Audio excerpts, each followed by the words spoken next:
Est-il permis à n'importe quel homme d'épouser la fille d'un Kohen? Nous savons que dans le peuple d'Israël, il y a 3 classes de noblesse sur le plan moral et spirituel. Il y a bien sûr Kohen, Lévi et Israël.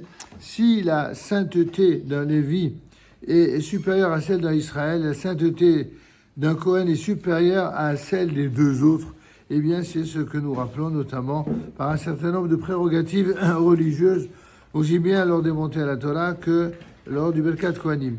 En tout cas, la question s'il est permis à un juif qui n'est pas Kohen d'épouser la fille d'un Kohen se pose évidemment pour la femme. À savoir, est-il permis à la fille d'un Kohen d'épouser un juif qui n'est pas Kohen? Ou tout simplement, doit-elle chercher exclusivement un Kohen? Même si la plupart d'entre vous connaissez évidemment la réponse pratique pour savoir par tradition ce qui se fait, la question de savoir d'où ça vient, d'où vient cette raison. En fait, cette question prend sa source à partir de ce que nous enseignent nos Chachamim de la Gemara de Psachim à la page 49a. On enseigne là-bas que Rabbi Shimon dit un Talmid Chacham, un érudit dans la Torah, n'est pas autorisé à prendre part à un repas qui n'est pas un repas de mitzvah. C'est quoi un repas de mitzvah? C'est un repas où il y a d'Ivrei Torah.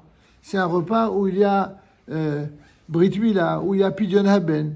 Mais si c'est juste un repas pour manger, un Talmid Chacham, il ne prend pas part à ce type de repas.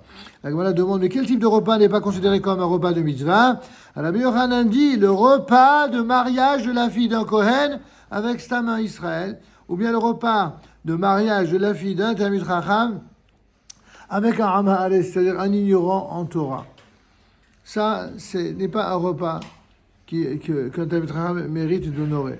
Rashi explique que la fille d'un Kohen doit se marier a priori avec un Kohen et ne pas apporter de gamme, de défauts à sa famille en se mariant avec simplement un Israël. De même, Rabbi Yochanan veut dire que lorsque la fille d'un Kohen se marie avec un Israël, leur union ne sera pas harmonieuse. La Gemara objecte sur ces propos de Rabbi Yochanan, mais puisque il a lui-même enseigné par ailleurs que lorsqu'on désire s'enrichir, on doit s'attacher à la descendance d'Aaron à Cohen, car la Torah et la prêtrise leur apporteront la richesse. La Gemara répond donc en disant qu'il y a une différence entre un ignorant qui épouse la fille d'un Cohen, le terme ignorant désignant ici celui qui ne possède ni Torah ni crainte de Dieu. Un tel couple ne vivra pas dans l'harmonie, mais s'il s'agit d'un Talmid Chacham, alors c'est pour lui une qualité d'épouser la fille d'un Cohen. En d'autres termes, même si c'est pas un Cohen, mais si c'est la fille d'un Talmid Chacham, c'est tout à fait permis.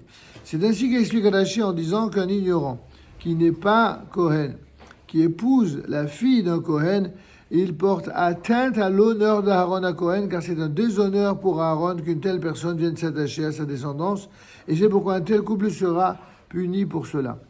Nous en déduisons donc qu'un Talmid Chacham est autorisé à épouser la fille d'un Cohen, mais un ignorant, lui, n'a pas le droit d'épouser la fille d'un Cohen, et s'il l'épouse malgré tout, leur couple risquera de ne pas vivre dans l'harmonie. Cette halakha, en tout cas, est tranchée par le Rambam, Rabbeinu Moshe bar Maimon, dans son chapitre 21 des règles relatives aux unions interdites. Et voici donc les termes employés par le Tour et Maran, auteur du Shulchan Aruch, dans la section Even Haezel, au chapitre 60, paragraphe 8.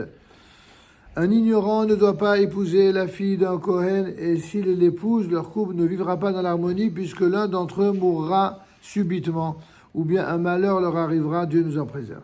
Mais un Talmid Chacham est autorisé à épouser la fille d'un Kohen, puisqu'une telle chose est belle et agréable à Hachem, car la Torah et la prêtrise sont réunies au sein d'un même couple. Ça, c'est la fin de la citation. Les premiers propos de la Gemara que nous avons cités donc traitent d'un repas de mitzvah. Et la Gemara a précisé que le repas de mariage d'un ignorant avec une fille de Kohen n'est pas considéré comme un repas de mitzvah. Le Gaon, auteur du She'elah Havot Yair, au chapitre 70, explique longuement la définition d'un repas de mitzvah.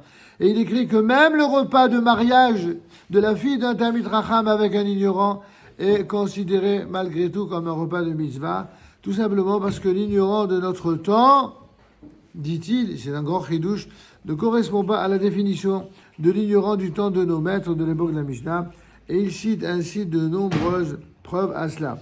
Et ainsi le Rav Yosef explique que même selon le Havot Yair, tout homme n'est pas autorisé à épouser la fille d'un Kohen a priori. En réalité, il faut que l'homme soit au moins une personne qui pratique scrupuleusement Torah et mitzvot, ainsi que la bonté. Être quelqu'un de bien, qui est bienveillant, qui a un bon œil, une bonne langue, car même s'il n'étudie pas la Torah, il reste malgré tout apte à témoigner et n'entre pas dans la catégorie de Am Haaretz, c'est-à-dire un ignorant au sens de la halakha. Mais il s'agit d'un homme qui ne pratique pas la Torah et les mitzvot. S'il s'agit d'un homme qui ne pratique pas du tout la Torah et les mitzvot, un tel homme est inapte à témoigner et entre de façon certaine dans la catégorie de ce fameux ignorant dont parle la Gemara. Il sera donc déshonorant pour que Aaron à Cohen, un descendant d'Aaron, qu'un tel homme épouse une fille de sa descendance. Et donc, pour terminer, après s'être longuement étendu sur cette question, le Rav Ovadia Yosef conclut que sur le plan pratique, il faut diviser le problème en 3 cas de figure. Premièrement, s'il s'agit d'un Talmid Chacham, c'est évidemment pour lui une très grande qualité d'épouser la fille d'un Kohen. Et cela ne lui procurera que richesse et honneur puisque la Torah et la prêtrise seront réunies au sein d'un même couple. Par contre, s'il s'agit d'un ignorant qui ne possède ni Torah ni mitzvot, ni même pratique du bien, c'est un déshonneur pour Aaron à Cohen qu'un tel homme s'attache à sa descendance, et il n'y a pas le moindre doute qu'il faut tout mettre en œuvre pour empêcher d'épouser la fille d'un Cohen dans un tel cas, car un tel couple s'expose à un danger, comme l'explique la Gemara, où il est dit là-bas, ou veuve, ou divorcée, ou sa descendance. Une telle union correspond à la sentence de la Gemara. Celui qui donne sa fille à un ignorant, il est comparable à celui qui place sa fille contre son gré devant un lion. Car il est quasiment certain qu'ils n'observeront pas les règles de pureté familiale, puisque celui qui est soupçonné de transgresser Shabbat est aussi soupçonné de commettre toutes les fautes de la Torah. S'il s'agit d'un homme simple qui n'a pas étudié la Torah mais qui observe scrupuleusement les mitzvot, qui pratique le bien et qui se conduit de façon droite et honnête, un tel homme est autorisé à épouser la fille d'un Kohen, mais une telle union ne représente ni honneur ni déshonneur. En conclusion, un Israël, un Juif, donc, n'a pas le droit d'épouser la fille d'un Kohen, sauf s'il est quelqu'un qui craint Dieu vraiment et qu'il fixe des moments réguliers pour étudier la Torah, et a fortiori s'il étudie à plein temps dans une yeshiva, même s'il n'a pas encore atteint le stade, le degré du Talmid Chacham, mais s'il n'observe pas scrupuleusement les mitzvot et qu'il ne se comporte pas de façon droite et honnête, alors il n'a pas le droit d'épouser la fille d'un Kohen, et il est évidemment vivement recommandé à toute fille de Kohen de s'abstenir d'une telle union qui ne sied pas à son rang. Tout ceci, évidemment, c'est un chibur de halakha proposé par la halakha yomite du gendre ou du petit-fils, je crois, du Rav Ovadia Yosef, et qui est éminemment intéressante parce qu'elle exprime les différents niveaux de Gdusha et de sainteté sur le plan du yichus de la généalogie. C'est important d'avoir conscience, même si aujourd'hui beaucoup de gens sont plus sensibles à ce genre de choses, c'est parce que il y a une confusion énorme dans les valeurs et les êtres.